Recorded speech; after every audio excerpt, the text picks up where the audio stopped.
eles já estão sendo gravados e disponibilizados na plataforma do YouTube. O link ele foi enviado via WhatsApp e via e-mail também. Para a gente pensar numa melhor organização das perguntas, após a fala da nossa convidada, eu vou pedir que quem tiver interesse em manifestar a sua opinião, que coloque ao lado do seu nome a palavra pergunta, para diferenciar daqueles que estão só registrando a presença. Né? Que semana passada a gente ficou meio em dúvida se a pessoa estava registrando a presença ou se de fato queria participar. Então, sinaliza com a palavra pergunta ao lado do seu nome, que a gente vai estar fazendo esse registro, anotando e, em seguida, liberando o microfone. Outro detalhe em relação ao tempo de fala. Né? Muitas pessoas se interessam nesse momento de participação. Então, para organizar, nós delimitamos o tempo de 2 minutos. Após os 2 minutos, infelizmente, a gente vai precisar desativar o microfone. Bom, esse curso de extensão, ele foi pensado como uma possibilidade de troca de experiências, de construção de conhecimentos e também de construção de afetos. Eu acho que essa tem sido uma das características do nosso curso, sobretudo nesse contexto tão atípico, né, e de emergência.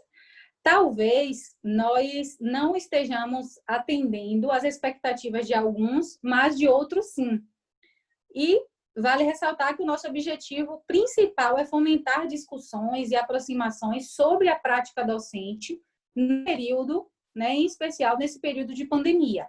Como a professora Mariana disse na sexta-feira passada, essas pedagogias do presente, elas nos fazem pensar e repensar em estratégias de ensino e aprendizagem, especialmente em espaços de formação continuada, né, e que esses espaços sejam, de fato, colaborativos. E, diante das nossas reflexões, temos percebido que não existe uma solução específica e unificada, né, para esse ensino remoto, ensino de uma forma remota. A escola, de fato, ela é um espaço de todos e deve ser articulada e pensada com todos, né? Esse também é um dos nossos objetivos, promover um espaço de discussão, de articulação de ideias e que esse espaço ele seja colaborativo. Então, dessa maneira, pretendemos, tensionamos, né, unir esforços para que a maior quantidade de estudantes possível seja contemplada nesse momento. E nós sabemos que existem diversas controvérsias, né, vários casos específicos que precisam ser analisados. Bom, a partir de agora eu passo a palavra para a professora Andreia. Boa noite a todos, a todas e aqueles e aquelas que não se enquadram nesses termos. Meu nome é Andreia Freitas, eu sou parda, ou parda, né, cabelos escuros, longos. Eu gostaria de... Aí ao fundo tem uma estante com os livros. Eu gostaria de agradecer, desde já, a todos vocês que se encontram aqui nesse momento. Eu esqueci do todos, eu estou tão pensando no todos para contemplar que eu esqueci do todos. Mas é com muita felicidade, como Maíra falou, que a gente espera pelo dia do curso. Então, movimentar diálogos no atual contexto, ele tem sido de grande valia para a nossa classe. Então, sabemos que não devemos abrir mão do nosso papel de docente, do encontro, da conversa, e a gente tem feito isso com esse curso. A gente tem observado que tem cumprido esse papel. E por falar em diálogos, como a professora Maíra falou, gostaríamos que curtissem o nosso canal lá no YouTube. Então, assim, o link já foi enviado para o grupo do WhatsApp e acredito também por e-mail. Eu gostaria de deixar registrado aqui a presença da professora Alexandra Pitoli, da UESC, a professora Viviane Dias, da UESC, a professora Íntima, da UESC, a professora Luciana Sedano, da UESC, a professora Andréa Balmont, da UNEB, do Campus 18, a professora Ana Luísa, da UESB, de Vitória da Conquista, a professora Camila Nunes, do IF Baiano, de Tapetinga, a professora Girlene, da UFRB, Gisele, que faz parte da equipe diretiva da Rede Marista, Lucicleia Santos Batista, que ela é da Escola Indígena Pataxó de Coroa Vermelha, Lucimar Gracia, minha colega de doutorado lá do FACED da UFBA, A Escola da Dinâmica de Tororó, a equipe está bem representada aqui nesse momento. O Instituto Federal de Educação, Ciências e Tecnologia do Rio Grande do Sul, também representado aqui nesse momento.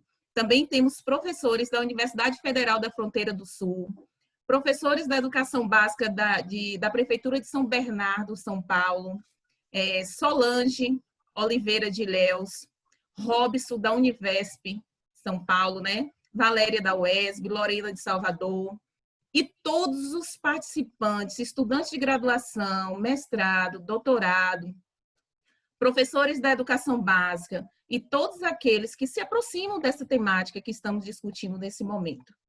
Cada um de vocês é muito especial para a gente.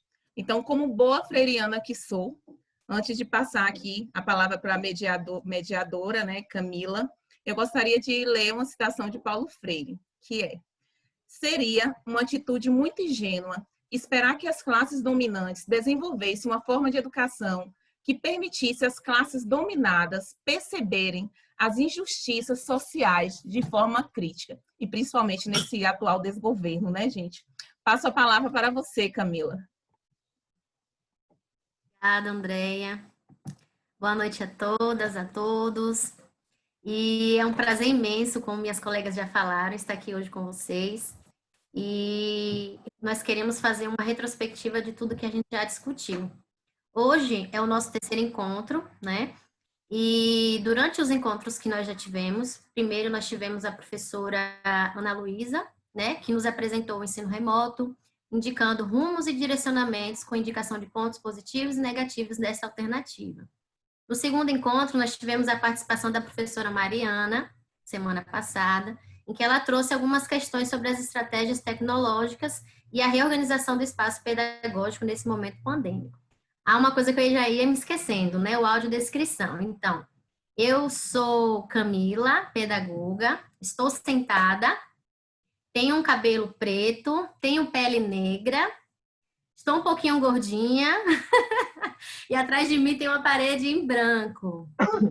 E o que eu queria falar com vocês é que, como a Andréia já falou, Maíra já falou, embora nós estejamos aqui discutindo, fazendo uma troca de conhecimentos, o que nós queremos mesmo é que a gente troque afetos, né? É que a gente troque olhares, que a gente troque pensamentos, que a gente possa compartilhar mesmo de uma forma que todos sejam contemplados. Então, hoje, para a nossa discussão, nós temos a participação da professora Lilian, da UESC, e hoje o nosso tema é Paulo Freire e a politicidade da educação. Dentro dessa temática, existem alguns aspectos que nós entendemos que sejam importantes para que a gente se atente. Um deles é a gente compreender em que âmbito as contribuições freirianas elas podem nos auxiliar nesse momento pandêmico que nós estamos. Como que ela pode nos auxiliar, nos ajudar no nosso enfrentamento aos desafios que estão se colocando para nós enquanto educadores. Então, para a gente abrir essa noite, esse bloco, eu queria falar que Paulo Freire, ele considera a educação como um caráter emancipatório. Né? O que seria isso? De acordo com Freire, a educação ela é uma prática que precisa sempre ser desveladora. Desveladora de quê? Desveladora de realidades, desveladora de concepções, desveladora de conhecimentos. Só que a educação sozinha, ela não tem como transformar o mundo. No entanto, ela é indispensável na promoção de mudanças. Então, uma das coisas que nós queremos dizer é que a educação sozinha ela não vai mudar toda a sociedade.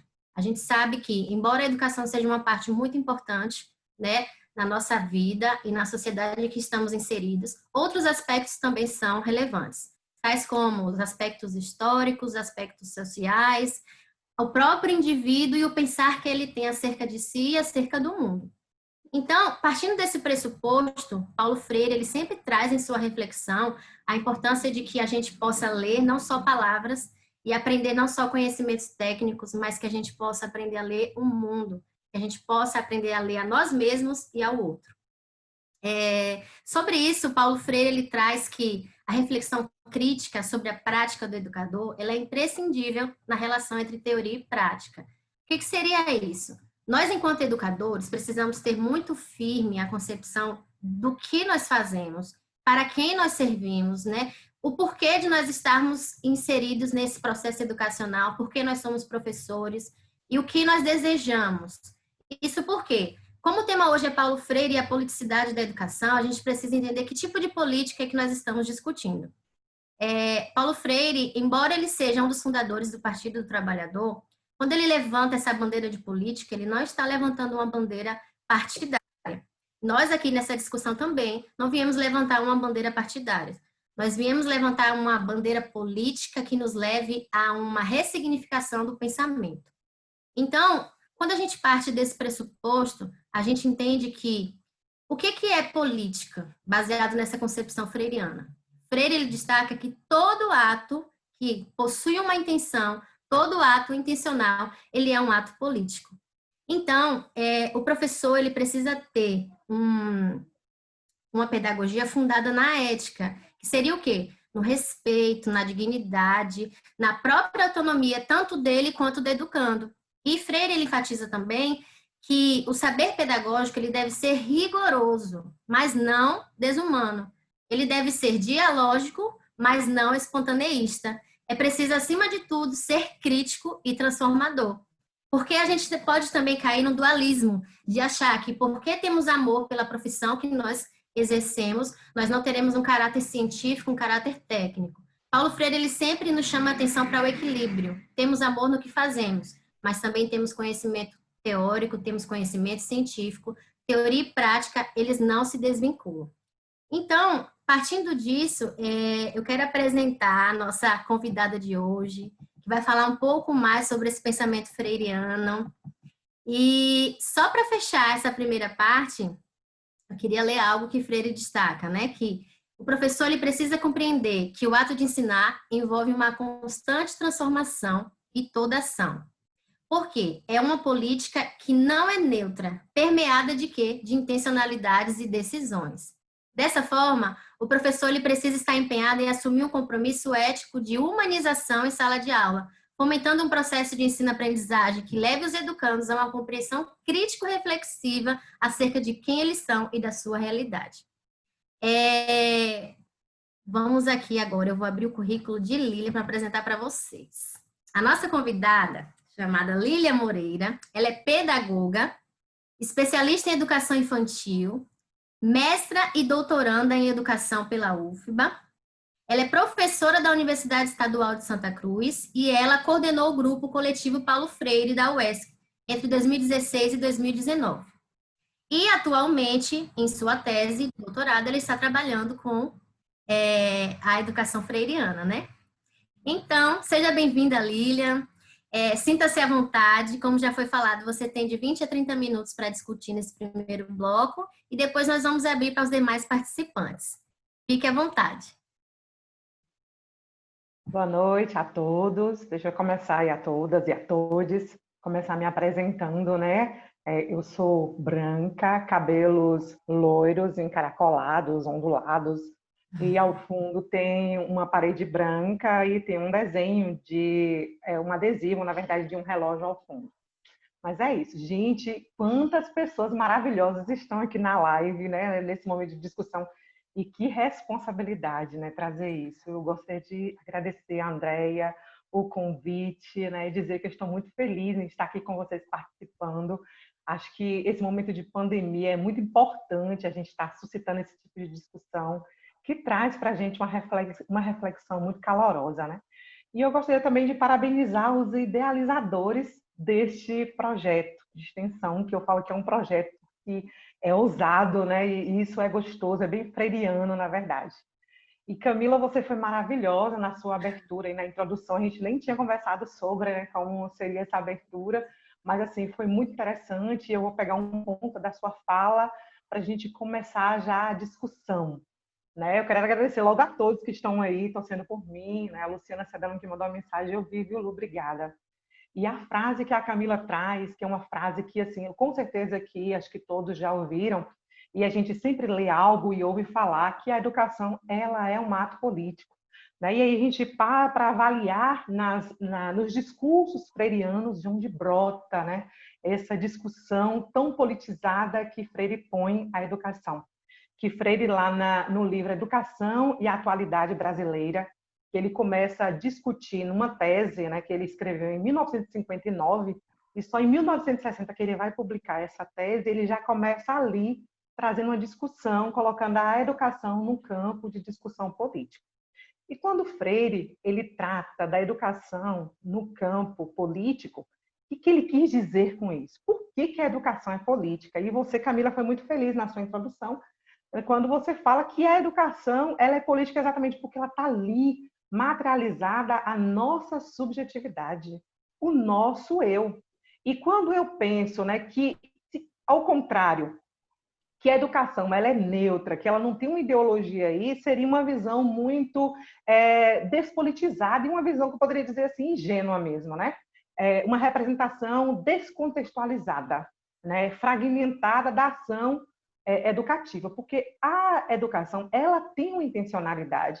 E é interessante a gente parar para refletir a criação, né, das escolas, da educação, qual foi a intencionalidade que a educação ela foi criada, né? Existem umas forças políticas intencionais que criaram a educação formal para um grupo de pessoas. E daria um outro momento de discussão, porque bem profundo, por sinal, porque traz aí coisas que a gente precisa até analisar por que esse cenário da educação ainda se configura como se configura hoje e não de outra forma. Aí teria que entrar em questões históricas, a gente não tem tempo para isso.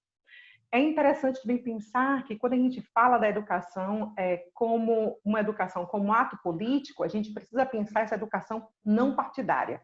E você também colocou aí na sua abertura de fala, né? Então, não é você pensar a educação a partir de uma cegueira partidária, mas olha a educação como uma intencionalidade. E aí, Paulo Freire vai trazer 4 categorias, na bem verdade, que está ali intercruzadas, né, que eu poderia dizer que são inseparáveis para a gente pensar essas questões, que é educação, política, pedagogia e ideologia. Então, não tem como você pensar essas categorias de forma separada, né, porque não há uma neutralidade nas nossas práticas educativas. Não há uma neutralidade, isso é muito fato, não só Freire discutir isso, mas se a gente for debruçar no campo, né, discursivo da educação, a gente vai perceber que vários autores trazem essas afirmativas. Então, quando a gente para analisar essa não neutralidade das práticas educativas, a gente precisa questionar, né, quais foram as nossas influências individuais, políticas, sociais, culturais, históricas, que estão presentes nas nossas práticas, né? Primeiro, que não há uma prática educativa sem conteúdo. E esse conteúdo que a gente trabalha, a gente escolhe esse conteúdo. Mas como é que quais são os critérios? A gente tem que discutir currículo, né? Quais são os critérios que eu utilizo para escolher determinado conteúdo em detrimento de outro? Ou determinada cultura, identidade, em detrimento de outro. A gente tem que parar para analisar, né, quando a gente faz essa ação. E no livro Pedagogia da Esperança, um reencontro já com a obra da Pedagogia do Oprimido, Freire vai nos advertir sobre a força ideológica que existe por trás dos conteúdos. Então, o que eu penso, né? Para adentrar esse campo discursivo da politicidade da educação, a gente precisa parar e refletir um pouco. Às vezes a gente está querendo assim, refletir o momento da pandemia, né? A educação agora, como é que ela está se configurando, o pensamento de ainda retorno das aulas esse ano, esse ensino remoto, mas a gente não pode esquecer de trazer também para a gente lembrar um pouco de como é que estava o cenário da nossa educação há tão pouco tempo. Porque parece que as discussões elas vão se adormecendo e aí vai surgindo novas discussões e a gente não pode deixar para trás isso, porque seria muita ignorância da gente, né? Descuido, esquecer esses pontos que eu considero extremamente pertinentes para a gente pensar a educação hoje, esse ensino remoto, essa situação da educação hoje, como ela se configura. Então, nós temos no poder, na verdade, nesse cenário, né, que vem se configurando aí nos últimos anos, uma efervescência do pensamento neoliberalista, né? Uma extrema-direita que ela chega no poder com uma ideologia, poderia dizer assim, bem articulada, E essa situação traz para a gente uma emenda, né, constitucional, que foi a 95, a emenda 95, que foi em 2016, que todo mundo lembra aí, né, que congela, né, que é uma emenda que vai congelar os gastos públicos por durante 20 anos. Nós tínhamos, gente, eu fiz uma listinha aqui breve, mas vocês vão ver que tem muito mais coisas e que não daria conta a gente trazer tudo aqui. Mas nós tínhamos uma proposta de projeto, né, da Escola Sem Partido, que era a lei da Mordaz, né, que foi em 2015, que criaram essa proposta, que a gente não pode esquecer dela, né, que vinha criminalizar a atuação docente, acusando os professores de doutrinadores. E aí nós tínhamos o ensino domiciliar também, que cogitava a questão de estender a educação à distância para a educação básica, vocês não esqueçam disso, né? Os ataques às universidades, que é o lugar que a gente faz balbúrdia, né? Que foi assim que disseram. E por conta de tudo isso aí veio os cortes de verbas, né? Das universidades, a ciência veio sofrer impacto, houve degradação do salário dos professores, e por conta disso, já a precarização também do trabalho docente, e algo muito peculiar e bem recente, o fim da democracia dos reitores, né? Da eleição, o fim da eleição democrática para gestores nas universidades federais. Então, que é algo também que a gente tem que trazer para a discussão. E aí, quando a gente vai parando para analisar todo esse contexto, os ataques, né, às obras de Paulo Freire, a gente para e vai analisando o quanto que essa educação ela é abordada a partir de um ponto de vista como se a nossa educação fosse uma mercadoria. Os nossos estudantes são vistos como consumidores e nós, professores, produtores, né, de tudo isso aí, ainda por cima, sem autonomia. E aí, quando a gente trata, né, traz para esse panorama de hoje, para essa situação que nós estamos vivendo hoje, o que nós temos, né?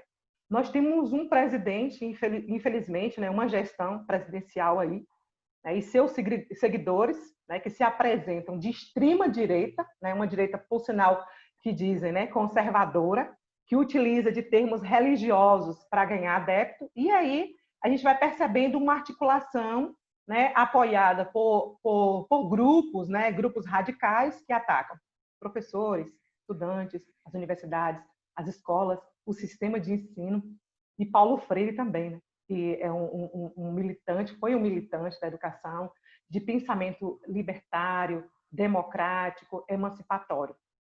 E aí tem um texto de Boaventura que ele vai falar dessa situação toda, né, que não é uma situação peculiar só do Brasil, que essa ultradireita que Boaventura de Souza vai falar, que ela vai chegar em vários países diferentes, como, por exemplo, a Hungria, da Hungria à Turquia, do Brasil à Índia, da Polônia aos Estados Unidos, né? Então, a gente vai percebendo que esses ataques eles vão se identificando como anti-ideológicos, né? Eles acreditam que...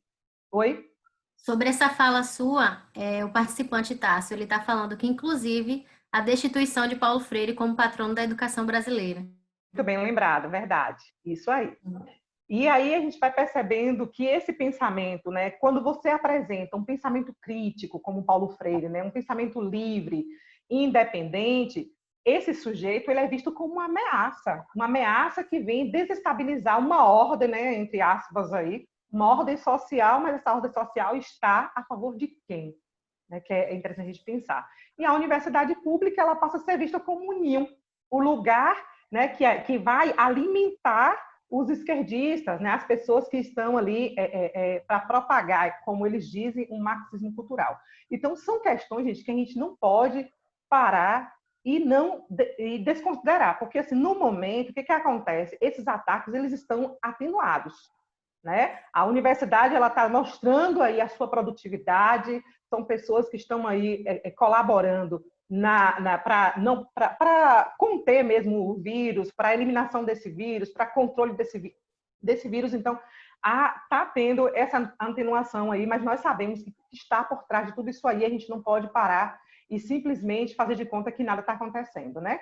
E aí, Boaventura de Souza, ele vai dizer o seguinte, que a gente precisa democratizar as nossas escolas e democratizar a nossa educação.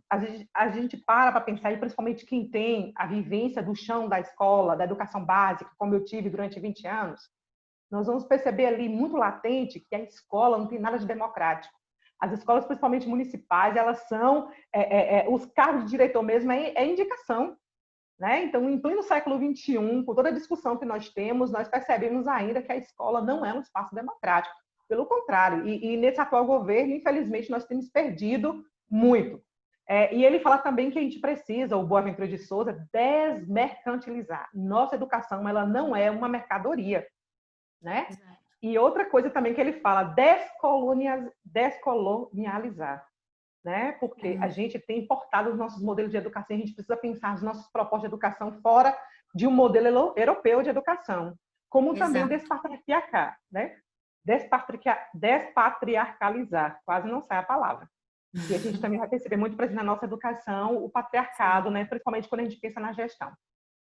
E essa crise toda provocada por esse vírus vai desvelando, na verdade, vai revelando o verdadeiro cenário da educação, que é um cenário de escassez de políticas, né, públicas educacionais voltadas para a formação de professores para atuar nesse contexto que exige um conhecimento nas áreas tecnológicas.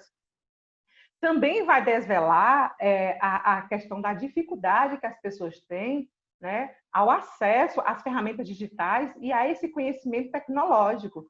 A fome, por exemplo, a pobreza, a miséria, esse descaso com a saúde, a falta de remédio, a falta de médico, a falta de leitos.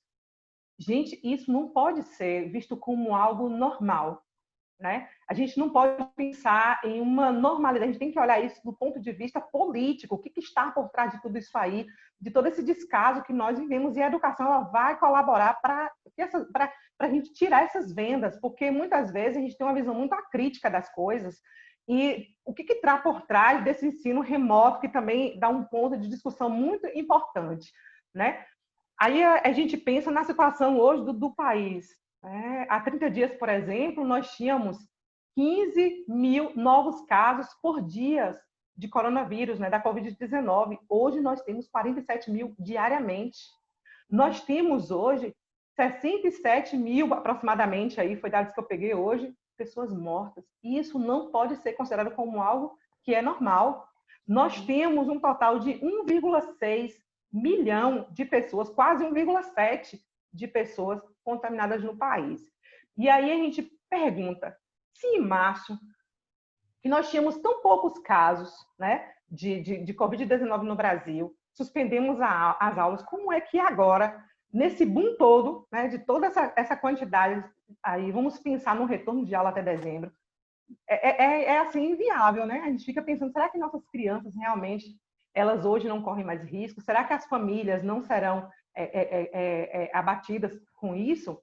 E outra questão que eu penso aí, né, que eu estou trazendo a perspectiva desse retorno das aulas e também desse ensino remoto. Quando a gente pensa no retorno das aulas e a gente pensa na nossa universidade, nas escolas, a realidade que as escolas hoje se apresentam e as universidades hoje se apresentam, será que daria para a gente realmente oferecer um que dá a condição de ter 2 metros de distância entre um aluno e outro, as condições mínimas, né, de higienização, o álcool em gel, o uso de máscara? Gente, quem pensa nessas questões não conhece a realidade das nossas escolas.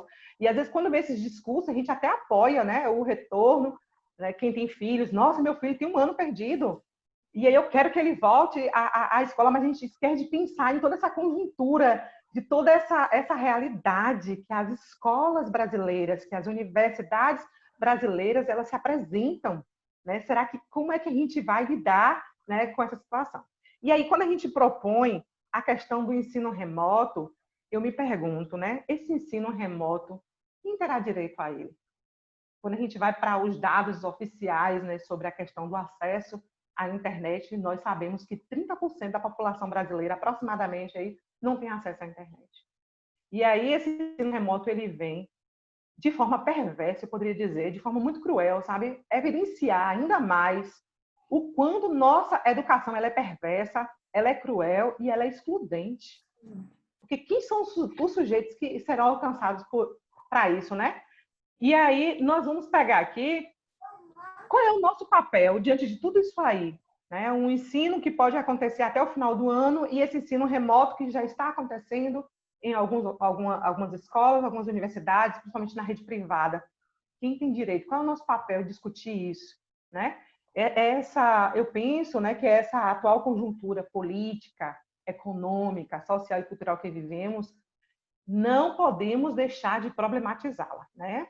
De problematizar aí a questão da politicidade da educação, que é, na verdade, a gente vai observar quem é a favor e quem é contra, né? As pessoas mesmo que vivem à margem da sociedade, as pessoas que vivem num processo de descriminalização, de opressão, de segregação. Então, a educação que nós vamos ofertar vai estar a favor de quem, né? É preciso a gente estar compreendendo isso. O porquê que existe a fome, o porquê que existe as misérias, por que existe o analfabetismo, por que existe essa injustiça social, né? E essa pandemia ela vai evidenciar isso muito fortemente. Vivemos um momento de ascensão do neoliberalismo e a gente não pode deixar de pensar nisso. Notamos isso facilmente, né, quando a gente se depara com as redes, né, que vai estar trazendo aí a situação do nosso meio ambiente, a destruição do nosso meio ambiente, o caos na saúde, o aumento da violência, esse desemprego estrutural, a fome, os retrocessos da educação. Então, essas questões aí estão bem evidentes, principalmente agora no momento de pandemia, e aí é o momento que a gente traz Paulo Freire para a gente pensar nisso, essa desigualdade. Porque Freire vai dizer o seguinte, que a conscientização é um processo complexo. Você conseguir visualizar tudo isso de forma crítica é um processo complexo e é um processo dialético, né?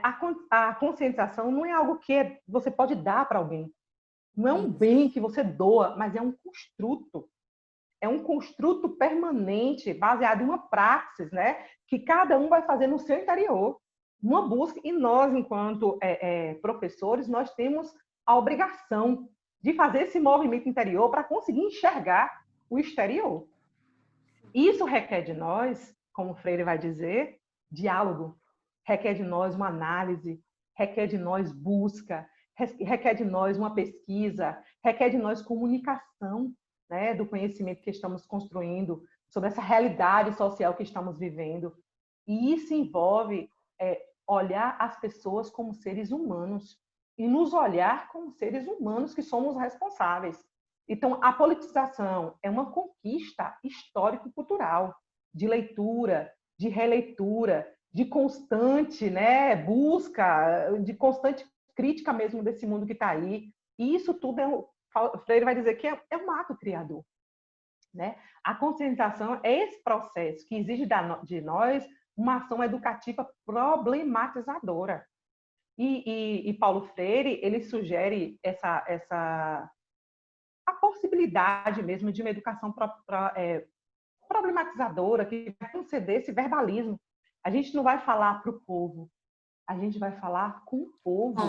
A gente precisa ouvir as pessoas. É muito fácil eu propor uma modalidade de ensino se ouvir os estudantes, se ouvir as famílias.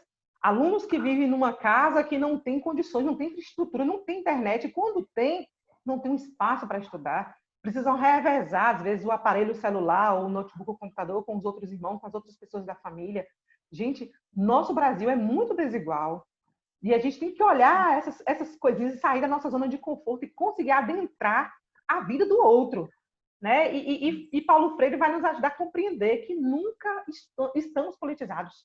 Nós não estamos nunca. Estar politizado é uma busca constante, porque nós não somos seres nós não somos seres acabados, nós somos seres inacabados, inconclusos. E essa forma como a gente se olha e se vê como seres inconclusos, inacabados, é que vai nos movimentar, que vai nos possibilitar a buscar ainda mais o conhecimento. Então, a educação, ela pode nos ajudar a ser mais humanos, mas também pode nos ajudar a ser desumanos. Porque a educação, ela vai lhe dar vários viés aí. É você que vai escolher qual é que você vai adentrar, né? Então, ela vai exigir de nós ação, reflexão, né? De homens e de mulheres, ou que não seja nem homem ou mulher, mas que está presente neste mundo e que exige de nós essa reflexão. Então, oi. Dentro disso que você trouxe, né, com relação a essa reflexão, o que eu acho interessante também a gente trazer para esse discurso é que Paulo Freire, quando ele deixou essas contribuições dele, ele também estava em uma situação inesperada, né? Em uma situação de exílio, em uma situação também de embates políticos.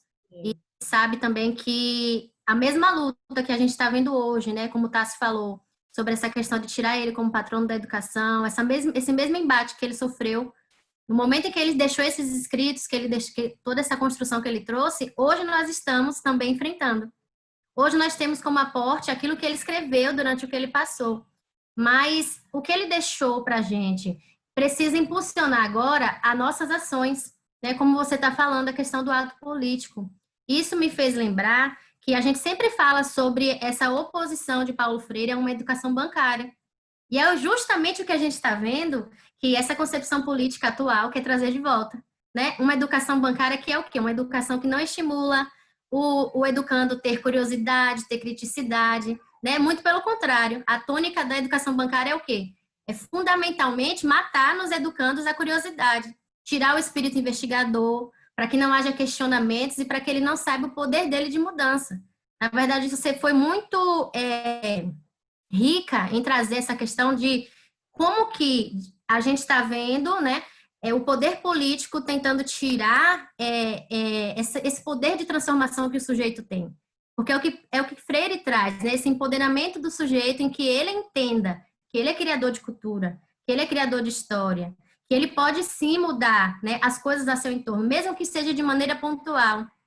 E quando você traz isso para nós, enquanto educadores, por exemplo, eu estou com acesso aqui, nós que estamos aqui nesse grupo temos acesso à internet, temos acesso ao computador, mas a gente não pode parar aí, a gente não pode achar que isso aí basta. A gente não pode pensar que a educação pode continuar caminhando nesse lugar de divisão, nesse lugar de sempre ter uma classe em detrimento de outra.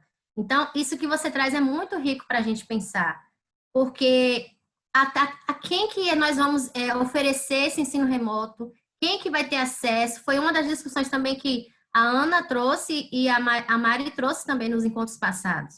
Né? A gente precisa questionar isso, a gente precisa lutar por aquele que acha que não tem força, que ainda não sabe que tem força de mudar e de transformar, e de pedir pelos seus direitos, né?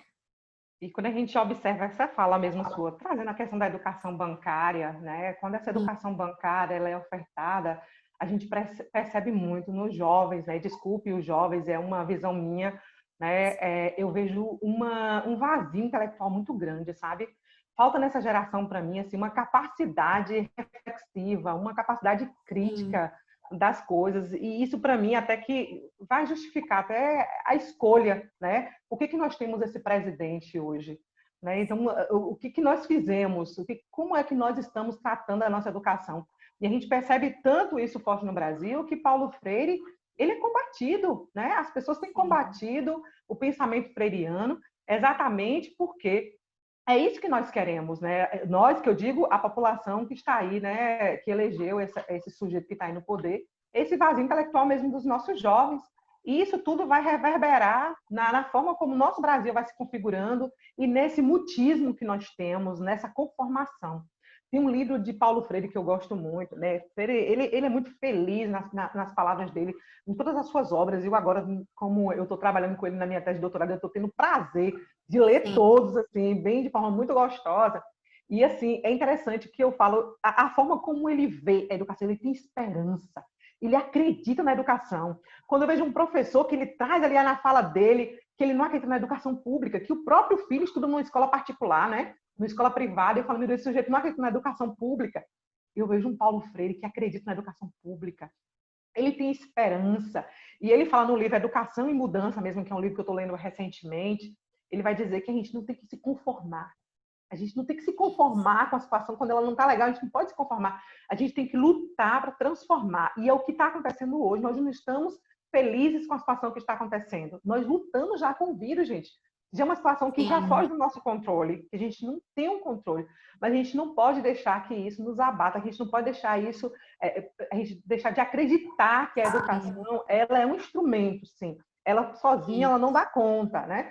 Mas ela é um instrumento que é possível. E assim, eu não sei se você quer, já pensei de encerrar minha fala, trazendo, né, as considerações de Paulo Freire para encerrar aqui a minha fala. Pode ser?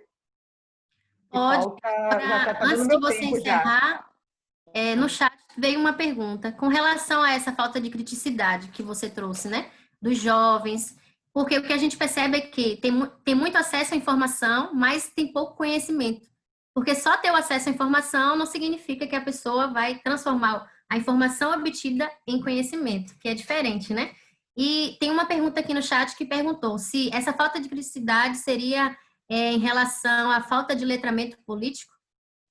Você acredita? Olha, eu acho que não seria uma resposta bem assim, tão simplória. Seria muita ingenuidade minha em dizer que é isso, né? Tem muitos fatores aí que estão envolvidos para que um sujeito ele realmente chega nessa situação, né? Que ela coloca aí. Então, eu não vou dar essa resposta tão simplória, mas eu aponto algumas coisas que eu acredito que sejam responsáveis, né? Gente, assim, a gente não tem como desconsiderar a nossa história. Nosso contexto histórico, Exato. ele fala muito. O processo, como nossas escolas elas foram construídas, as pessoas que foram adentrando esses espaços, as mulheres, né? As pessoas pretas. Então, tem todo um processo que nós vamos observando que as pessoas vão chegar nessas escolas e há um processo histórico de formação de professor também. Quem é esse professor que está lá formando esse aluno que chega com essas dificuldades, né, em pensar? A palavra é essa. Então, assim, tem tantas coisas que eu poderia explorar aqui que daria um outro momento de discussão, a questão da família, a questão da escola, da formação do professor, as políticas, né, o investimento que se faz na educação. Gente, educação é cara. Educação não é algo barato, a gente não pode, para fazer educação realmente de fato, tem que haver um investimento sério. E esse investimento sério é investir na infraestrutura, na formação do professor, investir na família desse aluno, investir em materiais didáticos, é tanta coisa que a gente tem que investir, pensar nesses sujeitos que já chegam na escola com várias necessidades educativas. Então, são muitas coisas para a gente apenas definir em uma causa, né? Então, a gente tem que pensar de uma forma muito mais ampla para a gente conseguir chegar realmente a um... Lilian, sim. os participantes estão pedindo para a gente dar mais 10 minutos para você continuar falando. Ah, então ótimo. Então Muito pode bom. falar mais 10 minutos. Tá certo, tá certo. Então, assim, uma coisa que eu percebo hoje, né, Camila e demais, é que na escola hoje pouco se ensina a gente a questionar os porquês, né? O para quê, o contra quê, o contra quem. A gente não questiona, simplesmente chega o currículo e muitas vezes nós, professores, somos apenas meros executores de tarefas prontas. E a gente não dá essa voz ao aluno para ele questionar por que ele está estudando isso e não aquilo. E a gente precisa fazer esse exercício. Por quê? A nossa escola hoje, ela se apresenta, né, uma escola capitalista. E nós, enquanto professores, o que eu percebo? Que tudo que é ensinado na escola, existe uma preletividade, existe uma competitividade, né? E a gente vai percebendo que essa prática foge, né, de uma praxis realmente que vai possibilitar o aluno a refletir. Parece que o professor vai ali, ele é apenas um profissional que ele tem que desempenhar um papel. E ele vai, e às vezes faz de qualquer jeito. E não tem quero aqui criticar os professores, tá? Eu acho que os professores também, eles precisam ser tomados com muito cuidado, com muito zelo. É uma categoria que eu afirmo sempre, é uma categoria que precisa de muito cuidado, de muito zelo, de muito trato. Quer dizer, é muito fácil a gente julgar o trabalho do outro sem estar lá para ver como é que a gente vai fazer, né? E um freiriano de verdade, o Paulo Freire, ele tinha muito zelo, ele tinha muito cuidado com o professor. Então, eu acho que nós, enquanto profissionais da educação, a gente precisa estar pensando nisso aí, na nossa função, enquanto profissional, no nosso papel, né? Qual é o objetivo dessa politização, na verdade? É propor caminhos, né, para uma conquista autêntica, uma inserção nesse contexto social, as pessoas viverem realmente, de fato, uma vida social, porque a forma como as pessoas têm vivido isso não é vida, gente. Quando você chega nas favelas, quando você chega nas escolas, eu não vou muito longe. Quando você chega nas escolas de Ilhéus, né? Ilhéus foi cenário, infelizmente, isso é doído dizer, do Fantástico, quando a gente vai mostrar o descaso das escolas do campo. Nós não vamos muito longe. E a gente tem que parar para ver como é que isso está sendo organizado e romper, quebrar essas estruturas que segregam, que alienam, que oprimem, né? Então, a Paulo Freire, ele vai nos possibilitar isso aí, essa discussão da politização da educação como um aspecto que nos humaniza, né? Que a gente precisa denunciar essas estruturas, né? Essas estruturas que existem aí. E eu acho que esse processo de conscientização do professor, do profissional, do pai, da mãe, do aluno, das pessoas que compõem o cenário educacional brasileiro, essa construção, né, dessa conscientização vai nos possibilitar a não aceitar a educação como ela se apresenta, a buscar outros caminhos possíveis, né? A gente não pode viver alienados a isso. Olívia, Oi. no material que você encaminhou, né, com material de apoio, eu achei interessante que na discussão do artigo, vocês trazem vários autores, né, que vão falando sobre esse papel, né, de que o professor tem de estar sempre em constante formação, até linkando com o que você disse, nós somos seres inconclusos e nós também precisamos entender que o papel docente, a formação docente também é algo que está sempre em processo de construção. E aí, eu achei interessante algo que vocês destacaram no artigo, que é assim, formar o professor na mudança e para a mudança por meio do desenvolvimento de capacidades reflexivas em grupo e abrir caminho para uma verdadeira autonomia profissional compartilhada. O que você tem para falar sobre isso, né? Na prática, o que seria isso? Essa formação profissional docente baseada assim, nesse grupo de reflexões de grupo, de coletividade.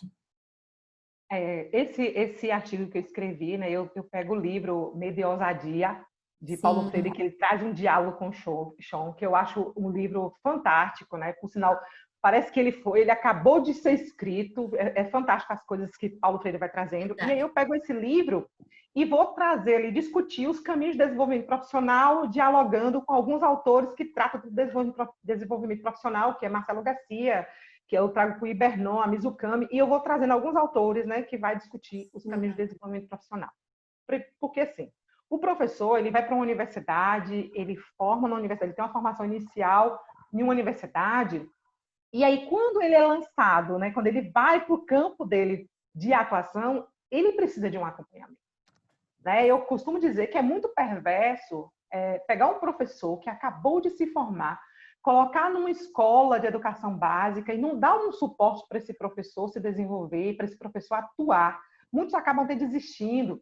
Eu me recordo que quando eu fui trabalhar na educação, que eu passei no concurso, eu era muito novinha, e eu fui trabalhar no 3º ano, que era uma sala que já tinha passado 3 professores durante aquele ano, naquela turma. Me pegaram a pior sala da escola e me colocaram ali para trabalhar. A minha sorte foi que eu encontrei 2 professoras que, assim, me deram o maior apoio. E nós tínhamos um grupo na escola que trabalhávamos juntos para fazer no planejamento, então eu tive esse suporte. E aí, no texto, eu vou tratando justamente disso aí, desse suporte necessário que o professor precisa ter no campo de atuação. E aí, esse suporte, ele vem, além desses grupos, né, que são formados dentro da própria escola, eu vejo que a universidade, ela precisa, né, assumir esse papel de acompanhar esse professor lá na educação básica. E acompanhar como? Gente, os grupos de pesquisas, eles precisam estar fazendo esse trabalho, né, de estar acompanhando esses professores. Mas não adianta eu oferecer um grupo de pesquisa dentro de uma universidade se eu não dialogo com os gestores municipais, se eu não dialogo com os gestores estaduais, para esses gestores viabilizarem, né, a participação desses professores nesses grupos, nos eventos que a universidade promove. Às vezes nós promovemos eventos e estão lá esvaziados, porque falta esse profissional para estar lá participando, e esse professor ele não vai, não é porque ele não quer, às vezes ele não vai, na maioria das vezes, porque ele não tem um apoio. Então os professores, eles precisam, né, independente do período que ele está na carreira docente, eles precisam de um apoio, de um grupo mesmo articulado,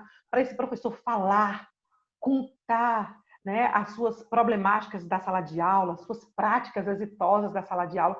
A gente precisa ouvir esses professores. Tem muitos professores nossos, gente, pedindo socorro, doentes. Né? E agora mesmo, nesse período de pandemia, muitos desesperados, porque nós temos professores que não sabem ligar um notebook.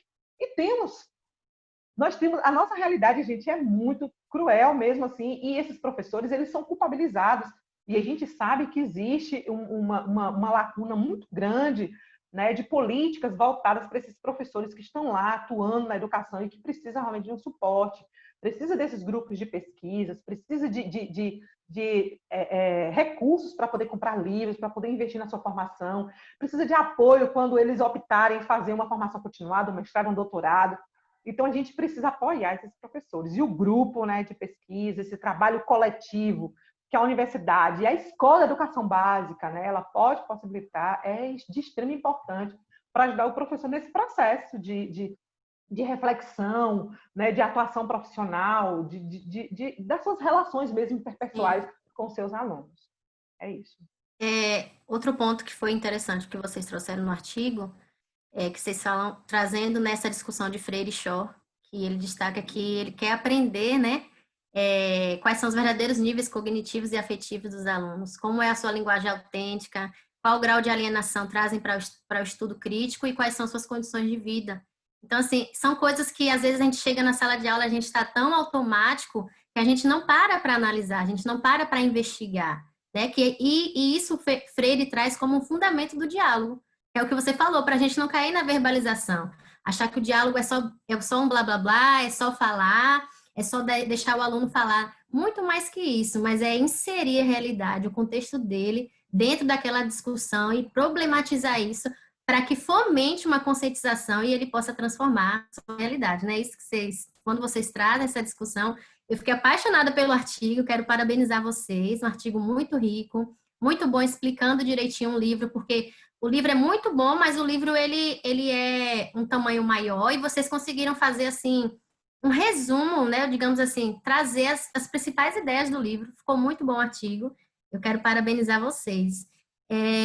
Teve uma participante também que fez uma pergunta assim muito interessante. Foi a Adriana.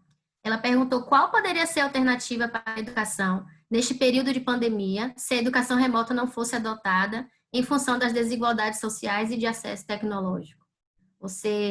Qual alternativa você acha que nós, enquanto educadores, temos? Olha, eu acho que a educação, eu acho que o conhecimento, na verdade, a gente pode estar mobilizando esse conhecimento, utilizando as ferramentas digitais, mas sim uma obrigatoriedade. A partir do momento que eu obrigo e que eu digo, fulano tem acesso ao conhecimento, Beltrano não tem, fulano passa, Beltrano perde. Isso não é fazer educação. Eu acho que nós temos uma dificuldade muito grande em entender, na verdade, que esse ano, eu talvez seja assim, não é uma visão pessimista minha, é uma visão minha, né, enquanto professora, também enquanto mãe, enquanto pessoas que compreendem o atual cenário, é compreender que esse ano letivo, para mim, ele é um ano, entre aspas, perdido. E não perdido que vai prejudicar essa nova, essa juventude, como muitas pessoas falam, principalmente quando estava em discussão a questão do calendário do Enem, diziam que essa juventude está perdida. Eu falei, meu Deus, que Freire falaria disso, né? O que as pessoas estão querendo dizer que essa geração está perdida? Gente, então a gente pode perder vidas, mas a gente não pode perder um ano letivo, né? Então, se eu oferto, se eu disponibilizo, claro que eu também não tenho que prejudicar o outro que tenha um acesso ao conhecimento. Eu posso, né, produzir materiais para ele, mas não sem uma obrigatoriedade, porque se eu obrigar, eu vou estar excluindo aquele que não tem condição de participar. Então, aquele outro vai ter uma condição, vai formar primeiro, como é que vai ser? E quais são as condições que esse conteúdo vai chegar lá? Eu vi há pouco tempo uma filmagem que chegou até no vídeo, né, que rolou na internet bastante, de uma professora que ela vai contando a historinha e aí daqui a pouco ela fica super estressada porque começa a cair e ela joga tudo no chão, né? E aí eu vi assim, as pessoas criticando a situação daquela mulher, né? E tudo. Eu falei, meu Deus, a gente é muito perverso com o outro. A gente julga demais as pessoas, a gente tem que ter muito cuidado com isso, porque assim, gente, nós estamos vivendo um momento que está afetando a gente, o nosso emocional. Se afeta um adulto, afeta uma criança, todo mundo está sendo afetado. Você imagina que essas pessoas que estão morrendo, são 67 mil pessoas mortas, essas pessoas têm família. Essas pessoas têm um lugar de pertencimento. De onde essas pessoas vêm? Elas botaram de onde?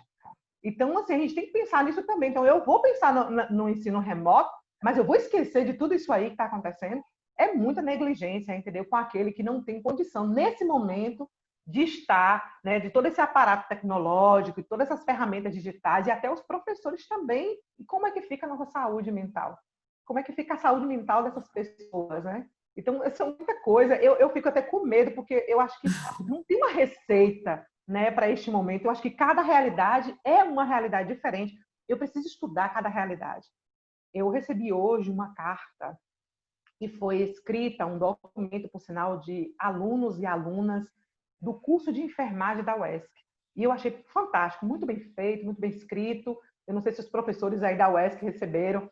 E eu fui ler um material muito bem produzido e eu achei muito pertinente, porque essa turma, ela vai apresentar, né, como é que eles vão formar nesse ensino remoto e como é que futuramente eles vão atuar. Vocês teriam coragem de se consultar com um médico que formou a partir de um ensino remoto? Ou um piloto de avião?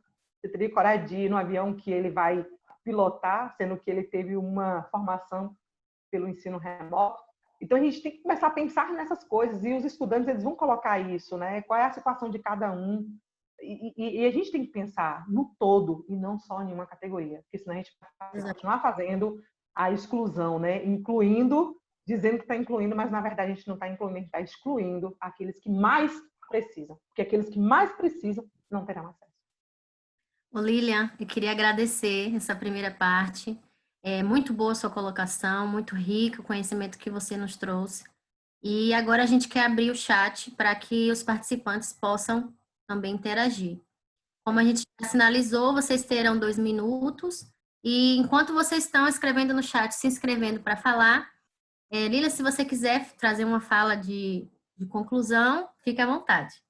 Eu acho que deixa aí todo mundo falar, eu acho que vamos dar vozes às pessoas que estão participando. Pronto. Eu acho que é interessante a gente ouvir as pessoas falarem, tá bom? Pronto. Então, pessoal, já pode se inscrever aí. Quem quiser falar, sinaliza. E aí a gente vai abrir vocês. Os alunos estão parabenizando, os alunos participantes estão parabenizando a sua explanação. Obrigada. Toda maravilhosa. Deixa eu ver, tem... Lucicleia, Itanete Lu, mas é Lucicleia. Pronto. Consegue ver?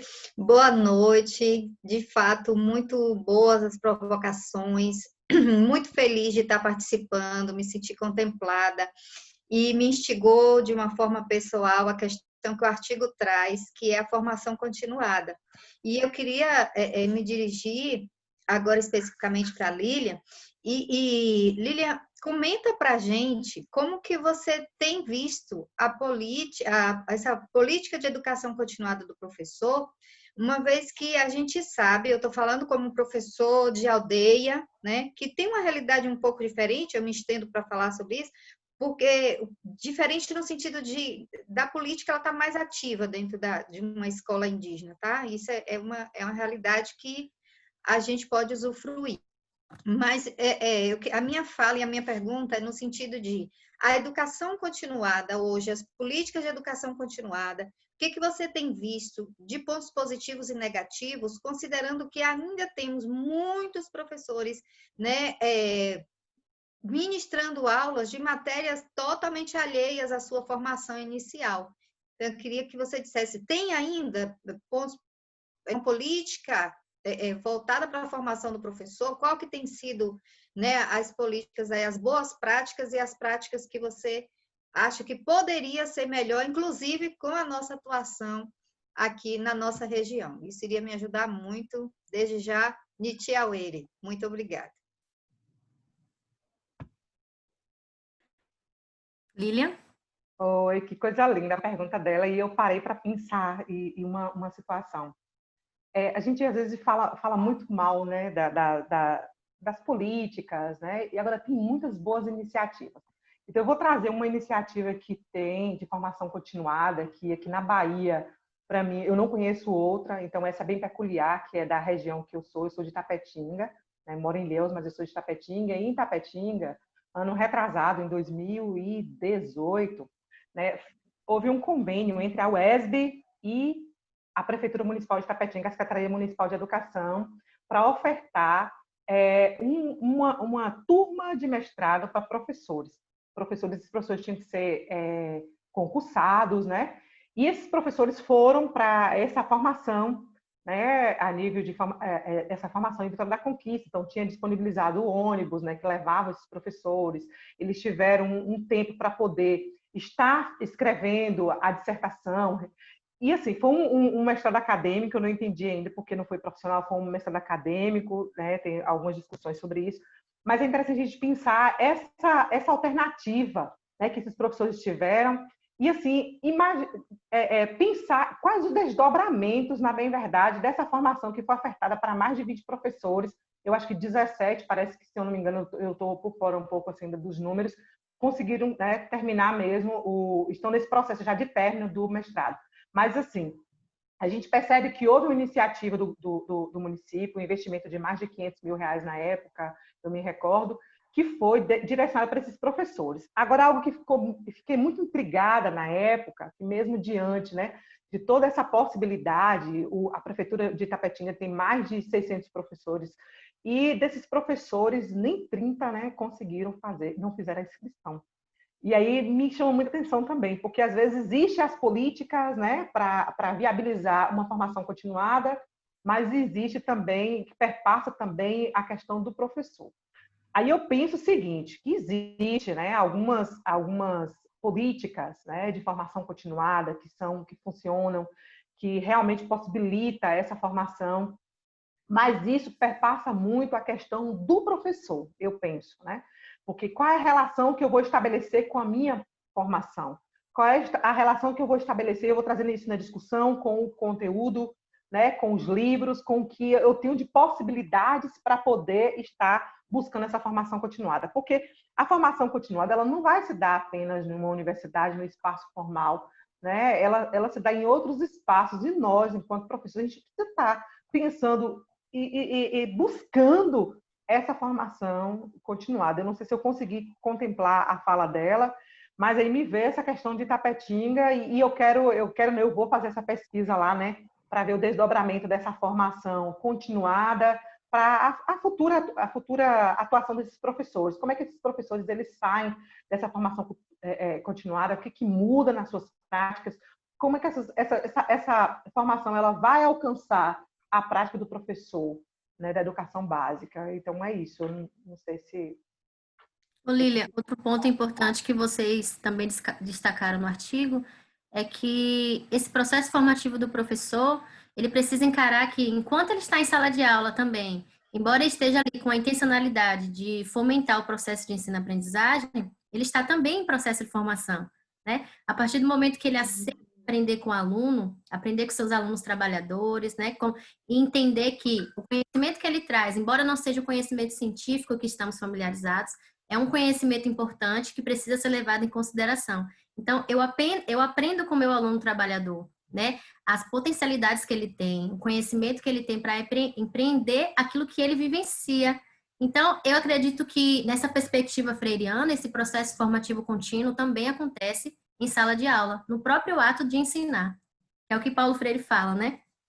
Alguém perguntou, eu vi no chat, se essa formação continuada depende só do professor. Não é só do professor, né? Eu acredito, e eu tenho, assim, discutido bastante, eu gosto de pensar sobre a questão da educação também na perspectiva do professor. Porque, como qualquer profissão, a docência, ela exige de nós um compromisso, né? E eu falo isso com uma propriedade, porque eu trabalhei muitos anos na gestão, trabalhei na gestão da educação básica, trabalhei como professora da educação infantil, até o ensino médio na educação básica. Eu trabalhei, então a gente percebe muito os perfis de profissionais, né? Aquele professor que realmente ele é engajado, que ele busca o conhecimento, que ele está ali, olha aqui mesmo, tem várias pessoas participando deste momento de formação e ele, por si, ele vai buscar. Mas é claro que esse não é o único caminho, né, possível, que ele não é responsável. A gente sabe que precisa, o Brasil, ele ainda tem muitas lacunas, eu disse isso na minha fala anteriormente, né, em relação à questão da formação de professores, um ponto muito forte, que a gente vai ver essas lacunas, é a questão mesmo da educação inclusiva. Quantos professores eles têm vontade de estar fazendo inclusão, mas poucos sabem sobre a inclusão, sobre a educação especial, e eles não têm esse espaço de formação. Então, não é só do professor, o professor precisa de tempo, o professor precisa de recursos para poder comprar os livros, o professor por se formar, ele precisa de espaço. Então, tem muitas coisas, ele precisa de um salário decente, ele precisa de um plano de carreira, ele precisa de um acompanhamento, né, da gestão, da Secretaria Municipal de Educação, a Secretaria de Estado. Então, ele sozinho, gente, o professor sozinho, ele não vai dar conta, ele precisa dos pais, ele precisa da comunidade. Então, na verdade, é uma rede, né, de pessoas trabalhando em prol dessa formação continuada. Agora, o professor ele tem que se colocar com uma postura que ele quer, né, que ele vai buscar. Porque eu digo para vocês, eu saí da educação básica, eu passei 20 anos na educação básica, eu passei momentos de lutas para conseguir uma liberação para fazer um mestrado em Jequié na época. Eu precisava de uma liberação, morava em Tapetinga, e eu fui mesmo para cima. Eu tinha uma formação, eu posso dizer assim, que foi baseada nessa formação política que Paulo Freire me diz, né, nos livros, que eu busquei o sim, porque me disseram não, você não vai, porque a gente não tem condições, o município não tem condições de arcar com as despesas. Eu fui na Secretaria de Educação e eu ameacei, eu disse, eu não estou pedindo um favor a vocês. Eu levei o plano de carreira, eu tenho direitos. E eu não volto para dar aula, porque minhas aulas começam segunda-feira e eu vou para minha aula do mestrado. E eu fui. Gente, de lá, o secretário na época ligando para eu retornar. E eu simplesmente não retornei. E ele, graças a Deus, né, assim, a luta que eu travei, respeitar o ele seu liberou. direito. Ele me liberou. E eu fui para a formação. Saí de lá, paguei os meus 2 anos no município de Tapetinga, fiz o concurso da UESP e saí do município. Mas a gente tem que querer lutar, gente. A gente não pode viver reféns também desses discursos que falta isso, falta aquilo, porque senão a gente vai ficar sempre vivendo nessas lacunas. Esse professor que só reclama da profissão, a gente não tem que reclamar, a gente tem que olhar para a educação e ver possibilidades, ver caminhos de mudança na sua vida e na vida dos seus alunos e alunas. Mas é a gente, A participante, Lilian, a participante Helenilda, ela trouxe algo que você até falou, hein? Que hoje as questões burocráticas, elas têm roubado o tempo do professor da educação básica.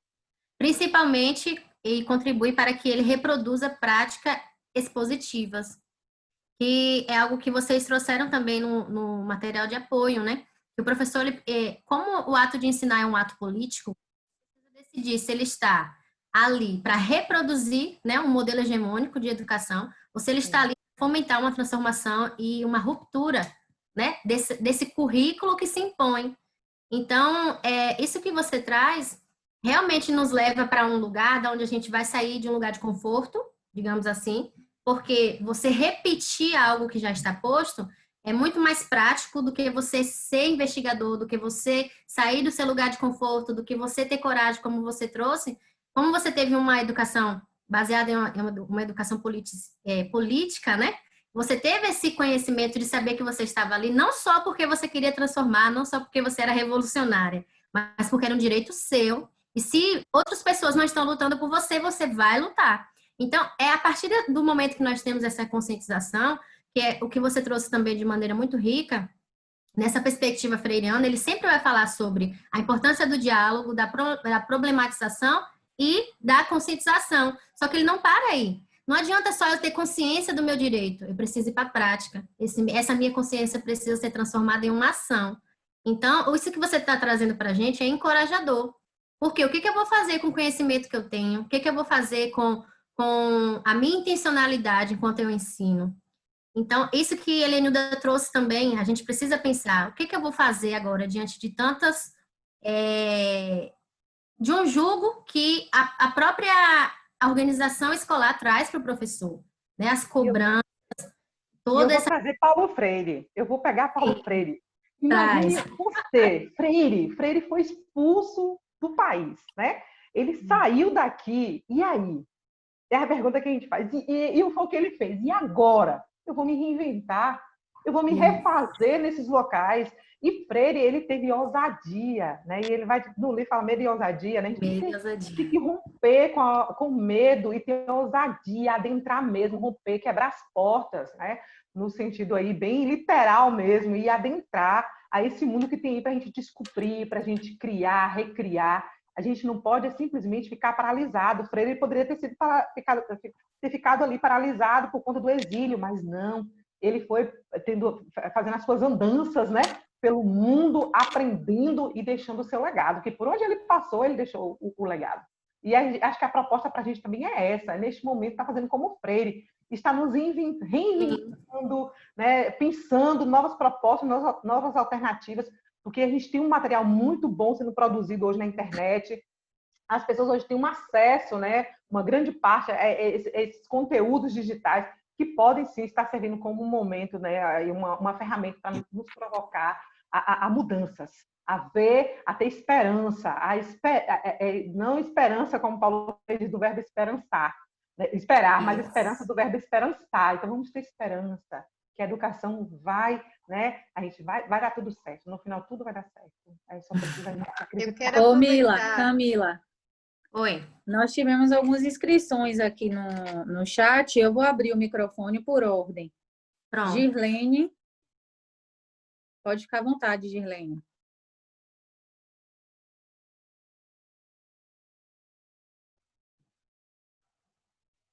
Girlene? Você destravou, desmutou ela?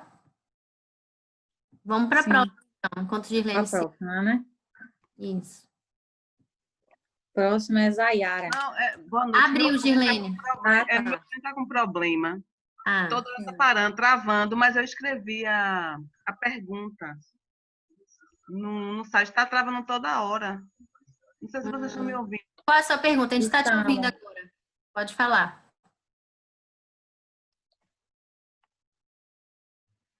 Ficou mudo. Ficou mudo, né?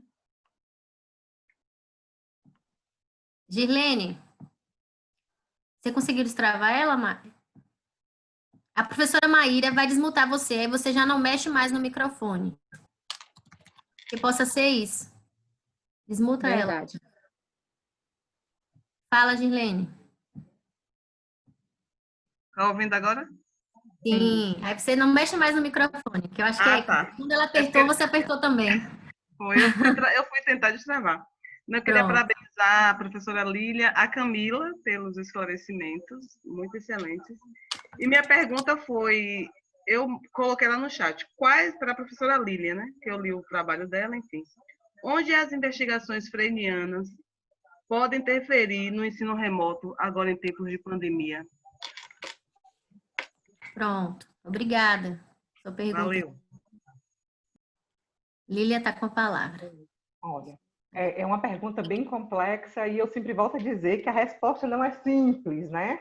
Mas quando a gente pensa nesse ensino remoto, né, eu acho que a gente tem que olhar para várias perspectivas e vários ângulos, né? Olhar para essa situação com o que Paulo Freire vai chamar com amorosidade. E eu volto sempre a afirmar, esse ensino remoto, ele é para quem? Nós vamos pensar essa proposta de ensino remoto para quem? Então, assim, eu acho que antes da gente propor esse ensino remoto, a gente precisa entender quem são as pessoas que vão ter acesso a esse ensino remoto. Acho que cada professor, cada escola, cada universidade, cada turma, ela precisa alcançar, e um por um, né? Investigar os pais, os alunos, os professores, as possibilidades para acontecer esse ensino remoto. Por que eu vejo esse ensino remoto com muito improviso? Né? As pessoas estão se improvisando para poder fazer de conta. Me desculpe a expressão, que é essa mesmo. A gente vê muito isso, principalmente nas redes privadas, que os professores estão dando aula desde março até agora, né? Então, esses professores fazendo improvisos, né, num cenário de tanta incerteza. Então, eles não têm controle se os alunos estão aprendendo. Esses alunos, eles estão... a gente não sabe se esses alunos estão tendo realmente acesso a esse conteúdo e como é que eles estão tendo acesso a esse conteúdo. Então, eu acho que primeiro o caminho que a gente tem que fazer, é o que Paulo Freire propõe, é conhecer. Para a gente intervir, a gente precisa conhecer. Eu não posso intervir numa realidade que eu desconheço. Então, acho que o ponto de partida para qualquer professor, para qualquer universidade, para qualquer escola, é primeiro conhecer a realidade dela. Então, quais são as pessoas que vão ter essa possibilidade e aquelas que não têm essa possibilidade? Como é que eu posso possibilitar essa possibilidade? Como eu posso, né, disponibilizar para essas pessoas as ferramentas digitais, né, o acesso à internet? Então, para que a educação realmente não seja excludente. Acho que o primeiro ponto é conhecer para depois intervir. E no momento que eu for intervir, eu tenho que pensar em cada um e disponibilizar para cada sujeito. E o professor dentro das suas condições também, gente. Porque a gente está falando de um ensino remoto, a gente tem que conhecer todos os atores sociais que vão estar envolvidos nessa modalidade de educação, que é a educação remota agora. E a gente tem que pensar que essa educação não é uma educação à distância. Porque as pessoas estão confundindo a educação à distância, uma educação pensada, planejada, né? Tem informação do professor, legalizada, tem uma plataforma, então tem toda uma estrutura montada para atender de forma eficaz esse público. Mas esse ensino remoto, de forma improvisada, né? Como está acontecendo, como é que a gente pode pensar se a gente não conhece a realidade? Eu, particularmente, eu não ouso aqui dar uma receita, porque, para mim, não tem receita. Eu acho que cada um vai ter que olhar para a sua realidade neste momento, os aspectos, né, de cada realidade. Ô Lilian, isso é muito importante que você trouxe também. Na última reunião que a gente teve, desculpa, no departamento, a gente discutiu sobre isso. Além de pensar em quem vai ter esse acesso, nós precisamos pensar em nós, professores, se nós estamos preparados para disponibilizar uma educação de maneira remota e como que a nossa formação vai ser reelaborada, porque nós não temos formação inicial para isso. Nós não esperávamos, é uma situação emergencial, é algo que se colocou e é muito novo. Então, eu penso que nesse desespero, como você falou, para não perder o ano, uma corrida, acaba que a gente pode estar trazendo, oferecendo uma educação que não é pensada, uma educação posta de qualquer forma, como você falou, sem analisar as variantes, sem analisar a realidade, sem analisar o contexto, sem me preparar para tal, baseado só em quê? Nós não temos preparação para essa educação remota, nós não temos preparação para quais são os métodos, a gente não tem uma formação técnica para isso. Então, pensar em termos uma educação remota, de termos uma educação emergencial, a gente precisa pensar, nesse tempo, a gente precisa parar para aprender, parar para conhecer, parar para a nossa formação continuar. E eu acho que... Tem mais perguntas? Tem sim, Mila. Vou liberar aqui, Joyce. Ela vai... Quem que vai falar, Joyce? Isso. Pronto. E é isso, sabe, gente? O que a gente precisa sempre questionar, que é o que Lília está trazendo, que Paulo Freire nos traz. Nós precisamos questionar tudo, nós precisamos analisar tudo a partir de uma ótica crítica, mas não só fazer uma crítica vazia, mas uma crítica fundamentada em algo que a gente quer alcançar. A gente quer alcançar o quê? Uma educação que seja de verdade, que seja realmente para todos. Uma educação que não seja excludente, que não seja discriminatória, né? Como uma coisa que eu penso hoje, Camila, muito forte, que eu acho que esse cenário de pandemia, a gente precisa, enquanto educadores e educadoras, a gente pode pensar como nós podemos contribuir com a valorização da vida, que eu acho que o que está em xeque aqui hoje, que a gente precisa colocar muito maior, é a valorização da vida, porque nós estamos esquecendo, né, e colocamos esse capitalismo exacerbado, essa produtividade, essa meritocracia, muito na linha de frente. Então, a gente tem que pensar o inverso. Quanto é que vale a vida, né? Eu acho que as nossas discussões precisam ser mesmo na direção de valorização da vida. Porque é isso que nós estamos perdendo no momento. Não é o conhecimento, é a vida. Exato. A vida de pessoas que acho nós que amamos.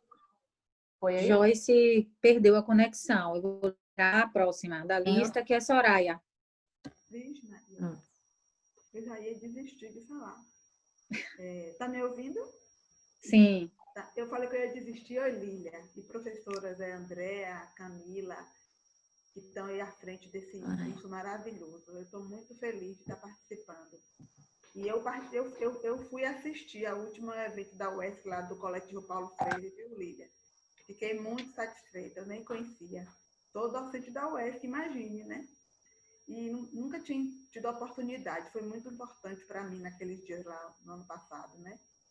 Bom, o que eu queria colocar é o seguinte, eu acho que nós que somos da área da saúde, temos ainda um desafio muito, assim, maior.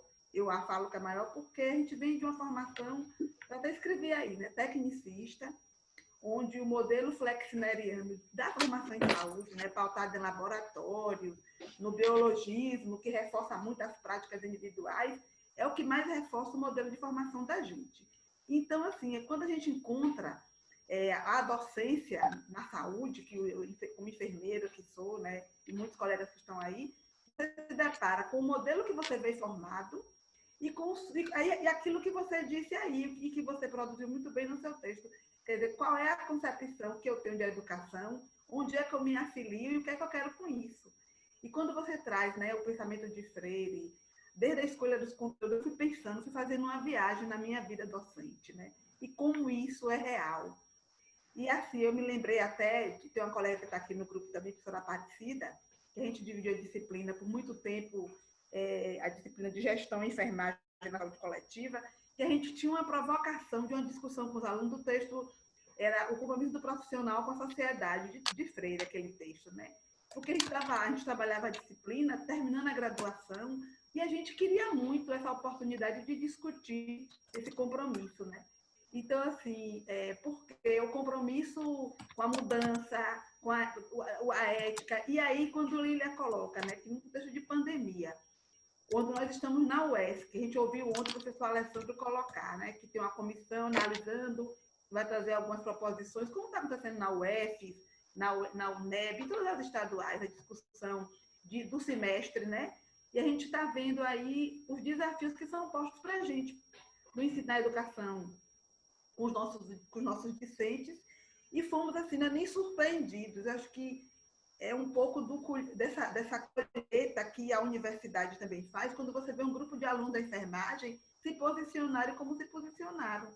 Eu falo que porque isso é um resultado de muitos sujeitos ali envolvidos, né? Infelizmente, Soraya, a gente precisou desativar o seu áudio, porque tem mais um monte de pessoas aqui na lista, certo? Mas acho que Lilian compreendeu a sua colocação, suas angústias. Quer fazer algum comentário, Lilian? Eu acho interessante, ela trouxe essa questão do trabalho com Freire no curso de enfermagem, e hoje Freire é muito utilizado em várias áreas do conhecimento, né, em vários cursos, né, de bacharelado, de licenciatura, e o curso de enfermagem tem, né, recebido essa formação também, né, com esse cunho bem freiriano. Na UESC mesmo tem a professora Kátia Guerreiro, que ela trabalha, né, e aí a gente vai percebendo qualquer profissão que você lida com pessoas, né, que Freire vai chamar a atenção, a gente precisa lidar com amorosidade, a gente precisa lidar com humildade e a gente precisa se permitir conhecer as histórias. Então, seja como médico, como enfermeiro, como professor, como gari, como qualquer profissão, bombeiro e tal, a gente precisa entender que a gente está lidando com gente, a gente precisa gostar de gente. Aí eu sempre digo, se você não gosta de gente, não vai ser, não adentra esse campo de profissão que precisa lidar com pessoas, porque lidar com pessoas precisa ter paciência, né? Ele fala paciência pedagógica, a gente tem que ter amorosidade quando a gente se aproxima das pessoas. Então, o curso, né, de enfermagem, ele requer isso, um ser humano, literalmente humano, que ele vai lidar com vidas. E eu acho que é isso aí. Freire está ganhando espaços em vários locais de formação de pessoas. Todas as áreas. Bom, meninas, vamos para 2 perguntas e depois a gente parte para as considerações. Certo, Lilian? Certo. Joab está inscrito. E em seguida, Dora. Joab?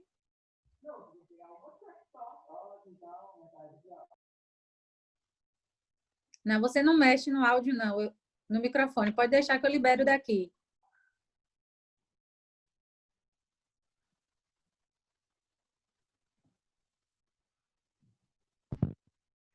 Joab? Boa noite. Boa noite. Aqui o áudio.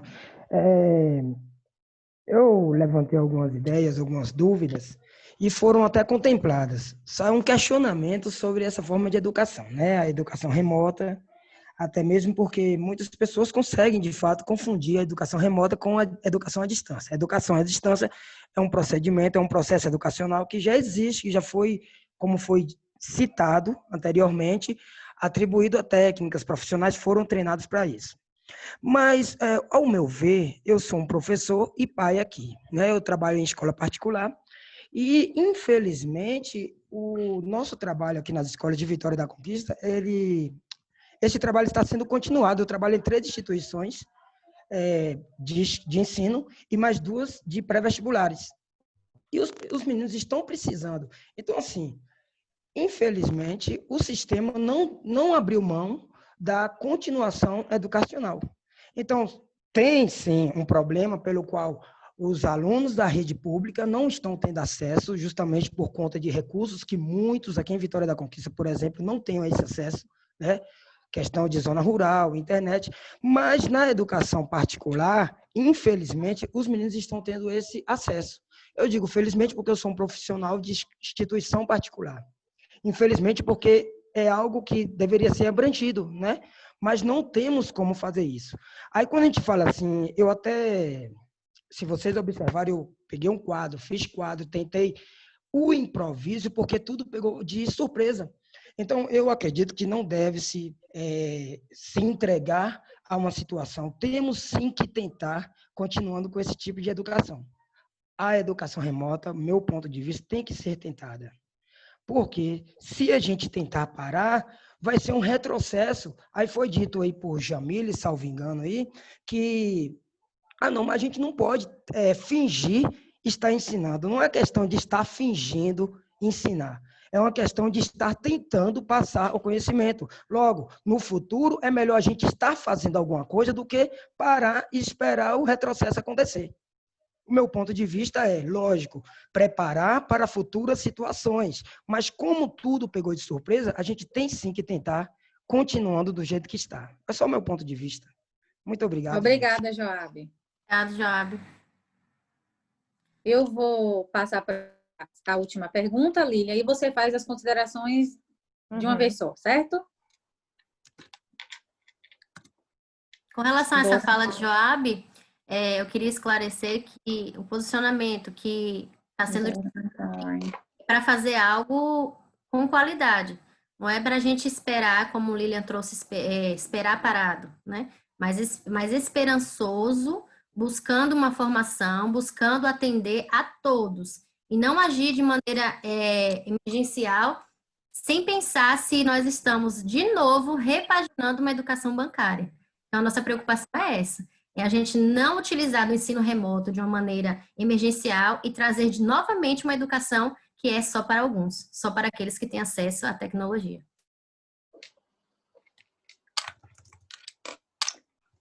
Acho que Dora perdeu a conexão. Ela era a última inscrita. Não estou localizando. Então, Lilian, você pode fazer as considerações finais e depois a gente está fechando esse curso de hoje. Certo. Verdade, Lilian. Assim, Joab, né, boa noite. Eu não vou adentrar, Joab, assim, é uma discussão, né, profunda sobre o que você traz, porque assim, há uma perspectiva bem diferente. Você está falando de uma educação que é educação privada, né, que ela acontece. O que acontece na educação privada? Os pais estão pagando uma mensalidade, eles exigem uma aula, né? Tem pais mesmo que querem realmente esse conteúdo, o professor ele está em outra situação, as escolas elas estão em outras situações, esses alunos eles trazem um outro perfil que é bem diferente das escolas públicas.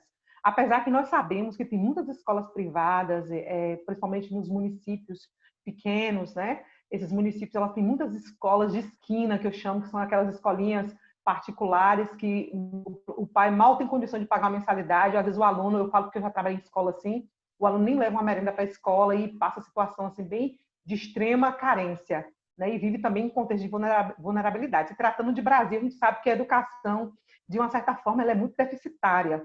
Não só a pública, a privada também. A gente poderia fazer aqui uma discussão muito forte, mas não me cabe aqui.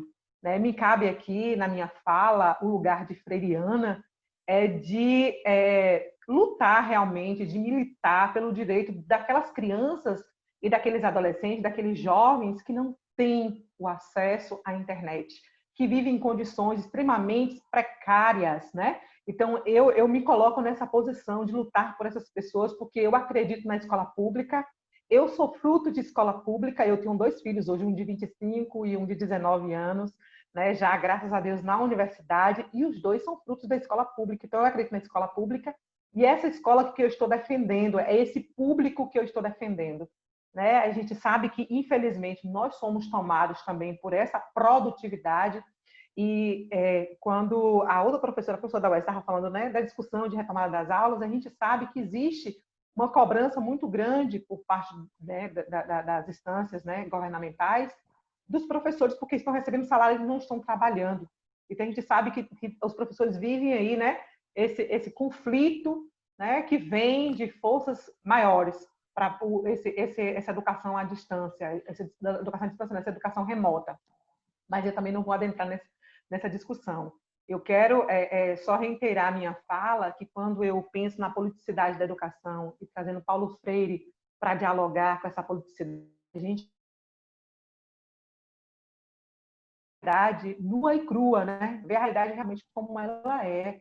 E eu preciso legitimar, né, o direito das nossas crianças, dos nossos jovens, dos nossos adolescentes, das pessoas, de fato, aprenderem, né? Eu preciso oportunizar uma educação que realmente vai favorecer o desenvolvimento dessas pessoas de forma integral. E a gente sabe que esse período, infelizmente, está sendo inviável por vários fatores que também daria outro momento aqui para a gente discutir, que vai desde a família, do professor, as condições, né, de acesso a essas ferramentas digitais. Mas eu acho que, firme mesmo aqui, eu me coloco, né, nesse discurso freiriano que eu preciso, né, nós, enquanto educadores e educadoras que somos, é assumir o nosso papel, né, que o meu é de professor da educação, né, pública, né, da universidade pública, uma universidade que é formada por classes populares. Nós temos, nossos alunos são oriundos de classes populares, e são por esses alunos que eu preciso militar e saber que eles, em sua grande maioria, acessam a internet dentro da universidade, não tem, né, um computador em casa, o máximo que tem é um celular, e muitas vezes só com um acesso com dados móveis. Então, eu preciso pensar nesse aluno, né? E eu acho que Freire, certamente, se ele estivesse vivo, ele estaria aí militando por um ensino remoto. Sim, mas não um ensino remoto como eles querem fazer, de forma aligeirada, sem um planejamento, sem um investimento, porque precisa investir em formação para o professor, investir em ferramentas digitais, investir mesmo em artefatos, né, tecnológicos para alcançar professores, alunos, as famílias, de uma forma geral. Não uma coisa pensada de qualquer forma, mas uma educação planejada. Exato. Então, Lilian, é isso, gente. nós queremos agradecer a sua participação. Nos sentimos muito honrados, né, de toda essa troca, de todo o conhecimento que você trouxe. E agradecer também aos participantes que interagiram, as perguntas feitas, que a gente continue nesse processo de indagação, nesse processo de questionar mesmo aquilo que está sendo posto. E eu gostaria de informar vocês que tem a pergunta, Maíra já enviou aí no chat, vai enviar no grupo também do WhatsApp para vocês responderem. Infelizmente, nós estamos com o horário avançado, então nós vamos ter que encerrar. A discussão estava maravilhosa, se tivéssemos mais tempo, nós ficaríamos mais aqui. Só que como nós temos um tempo já pré-estabelecido, nós não podemos passar muito. Então, eu agradeço a participação de vocês. Obrigada por terem ligado as câmeras, mais uma vez, como nós falamos, que essa troca afetiva, né, que tem sido uma das marcas mais fortes do nosso curso. E para fechar o pensamento de hoje, eu queria trazer mais uma vez uma citação de Paulo Freire. Antes eu queria perguntar, Maíra, quer dar algum aviso? Alguém? A Andrea? Não, né? Então, os avisos, o link já foi enviado, os avisos são só esses mesmo, certo? Então, eu vou ler aqui para a gente. Quando fundado no amor, na humildade e na fé nos homens, o diálogo gera uma relação horizontal, em que há confiança entre os dois sujeitos constituintes. Essa visão que apresenta sobre o diálogo trouxe para a educação uma nova possibilidade, no sentido em que esta pode acontecer de forma dialógica, dando ao educando a possibilidade de participar ativamente da construção do seu conhecimento. Então, para fechar toda a nossa discussão hoje, eu quis trazer essa citação e que a gente possa refletir, mesmo enquanto nosso papel de educador, para quem estamos trabalhando, a quem estamos servindo, quem precisa ter esse acesso, toda essa história política que Lília trouxe, que foi muito enriquecedora, nós questionarmos isso, para quem a escola foi criada, a favor de quem eu preciso lutar. E é isso, pessoal. Muito bom ter vocês aqui. Abraços e até o nosso próximo encontro. Nós vamos mandar as informações, tudo direitinho. Agora, faz a pose para a gente tirar aquele print bonito. E a gente postar. Peraí, deixa eu tirar isso aqui da frente. Eu vou tirar um print aqui dessa tela. Peraí, que eu só posso tirar um. Vamos lá, todo mundo. Pronto. Aí os demais podem tirar, se vocês quiserem tirar aí das outras telas, que eu só posso tirar de um. Mas foi um prazer, viu, pessoal? Boa noite. Tchau, tchau.